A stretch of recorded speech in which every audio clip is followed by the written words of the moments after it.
তোমরা জানলে অবাক হবে যে বিটিসি করার সময় তোমাকে 2 বার টাকা পেমেন্ট করতে হবে। কি অবাক হয়েছো? আসলে অবাক হওয়ার কিছু নেই, তোমাকে বিটিসি করার সময় 2 বার টাকা পেমেন্ট করতে হবে।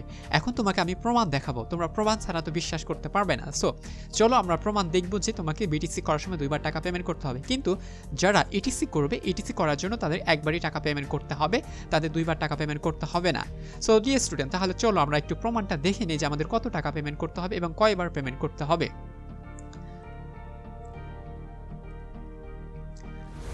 সো ডি স্টুডেন্ট, কম্পিউটার স্ক্রিনে তোমরা দেখতে পাচ্ছ আমি এখানে সার্চ করেছি www.xi.admission.gov.bd 2024। তোমরা এটা ইতিমধ্যে সবাই জানো, তো তোমরা সার্চ করে নিবে। সার্চ করার পর তোমাদের এরকম চলে আসবে আবেদনকারী ড্যাশবোর্ড। আবেদনকারী ড্যাশবোর্ডে ক্লিক করার পর তোমাদের সামনে আরেকটি ড্যাশবোর্ড চলে আসছে। এখানে তোমরা আরেকটি তথ্য দেখতে পাচ্ছ, নিউ তথ্য, সেটা হচ্ছে প্রযুক্তি সমস্যার কারণে SMS এবং পেমেন্ট সেবা অস্থায়ীভাবে বন্ধ রয়েছে। তবে যারা আবেদন করেছিলে তারা 19 নভেম্বরের দিকে তারা কি করতে পারবে, SMS এবং পাবে। ঠিক আছে, তার মানে এখন আপাতত বন্ধ রয়েছে। কিন্তু বলা হয়েছে যারা আবেদন করতে চায় তারা কিন্তু আবেদন করতে পারবে। সো আমরা এখন বিটিসি করতে চাচ্ছি। সো ইটিসি এবং বিটিসি করার জন্য ট্র্যাকিং অপশন এখনো চালু রয়েছে, চাইলে তোমরা আবেদন করতে পারবে, কিন্তু SMS এবং কোড নাম্বার কিন্তু তোমরা এখন পাবে না। সো এই মুহূর্তে দেখো আমাকে এখন কি করতে হবে, নির্বাচন করতে হবে তুমি কোন বোর্ডের জন্য আবেদন করতে চাচ্ছ। আমার কাছে যে ডেমো রোল এবং রেজিস্ট্রেশন রয়েছে আমি সেটা করবো হচ্ছে ময়মনসিংহ জন্য। ঠিক আছে, সো ময়মনসিংহে আমি ক্লিক করলাম। ক্লিক করার পর এখানে বলছে অগ্রসর হও, অর্থাৎ নেক্সট স্টেপ। নেক্সট স্টেপে তোমরা কি করবা, ক্লিক করবা। সো এখন তোমরা দেখতে পাচ্ছ সুন্দর করে একটা ওয়েবসাইট চলে আসছে, সরি ওয়েবসাইট না, পেজ চলে আসছে। এই পেজে কিন্তু একটু সুন্দর করে বলা রয়েছে কিছু, আমি যদি একটু জুম করে দেখাই তাহলে তোমরা প্রমাণটা দেখতে পাবে। দেখো ইটিসি, সো ইটিসি কীভাবে করতে হয় এটা আমরা এখন পড়াচ্ছি না বা সময় দিচ্ছি না। ঠিক আছে, আগে দেখো বিটিসি, আবার ভালো করে পড়ো, নোটিশটা আগে ভালো করে পড়ো। দেখো শিক্ষার্থী কর্তৃক ইটিসি ফর্ম সঠিকভাবে পূরণ করে জমা দিতে হবে। ঠিক আছে, অর্থাৎ ক্লিক করতে হবে। এবার দেখো আবেদনকৃত ফর্মটি প্রিন্ট করে নিবা, তারপরে প্রিন্ট করে নিবা। টিসির আবেদনটি জমা করার পর প্রথম কলেজ প্রতিষ্ঠানে দেখতে পাবে। আবার বলছি, টিসি আবেদনটি তুমি যখন জমা দিবা সেটা তোমার প্রথম কলেজ দেখতে পাবে এবং অনুমোদন করবে। এরপর ভর্তি কিছু প্রতিষ্ঠানটি দেখতে পাবে এবং তারা অনুমোদন করবে। এরপর শিক্ষার্থী নিজ বোর্ডে ফি জমা দেওয়ার জন্য একটা SMS পাবে। তার মানে দুইটি কলেজ যখন তোমাকে অনুমোদন দিবে এবং বোর্ড তোমাকে SMS দিবে কিসের জন্য, টাকা দেওয়ার জন্য। বলছে ফি দেওয়ার জন্য অর্থাৎ জমা দেওয়ার জন্য একটা SMS পাবে। তার মানে 1 নাম্বার SMS চলে আসছে।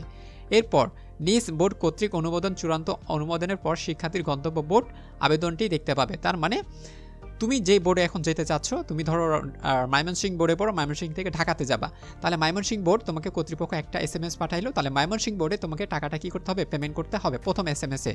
আবার সেই SMS-টা তখন পাইয়ে গেছো, আবার টাকা পেমেন্ট করেছো, এখন তারা বোর্ড কর্তৃপক্ষ কী করলো, সে ঢাকা বোর্ডে আবার তাদের তথ্য প্রেরণ করে দিল। এখন ঢাকা বোর্ড আবার তোমাকে সেটা দেখবে এবং সেটা কী করবে, আবেদন চেক করতে পারবে, অর্থাৎ দেখতে পাবে।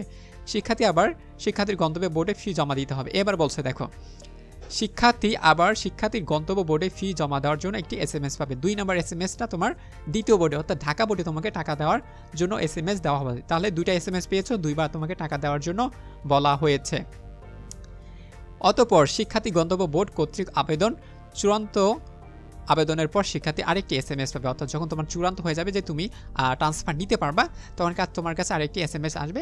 ওই SMS আসার পর তুমি বুঝতে পারবে যে তোমারটা চূড়ান্ত হয়ে গেছে। তাহলে ডিয়ার স্টুডেন্ট, তোমরা কি বুঝতে পেরেছো আসলে বিটিসি করার সময় তোমার কাছে 3টি SMS আসবে।